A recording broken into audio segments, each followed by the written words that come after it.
আউযু বিল্লাহি মিনাশ শাইতানির রাজিম। বিসমিল্লাহির রহমানির রহিম।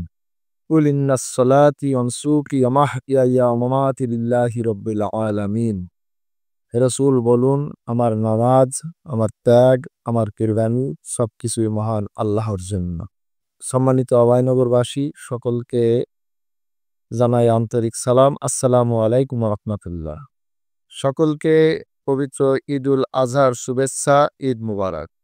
সম্মানিত ভাইরা, পবিত্র ঈদুল আজহা উপলক্ষে আমি অভয়নগরের সর্বস্তরের সকল শ্রেণীর সকল পেশার মানুষকে আহ্বান করি, ঈদের যে প্রকৃত শিক্ষা, সে শিক্ষায় যেন আমরা নিজেদের ব্যক্তিগত জীবনে, পারিবারিক জীবনে, সামাজিক জীবনে, রাষ্ট্রীয় জীবনে কাজে লাগাতে পারি।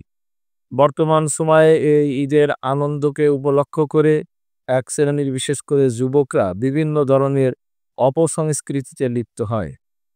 আমি বিশেষ করে যুবকদের আহ্বান করব যে অপসংস্কৃতির কার্যক্রম থেকে বের হয়ে এসে প্রকৃতপক্ষে ইসলামী যে সংস্কৃতি, মুসলিমদের যে সংস্কৃতি, এই ঈদের যে সংস্কৃতি সেটা যেন আমরা ধারণ করতে পারি এবং নিজেদের জীবনে বাস্তবায়ন করতে পারি।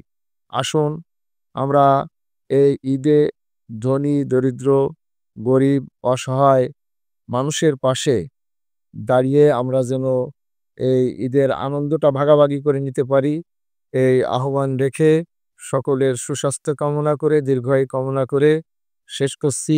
আল্লাহ হাফেজ।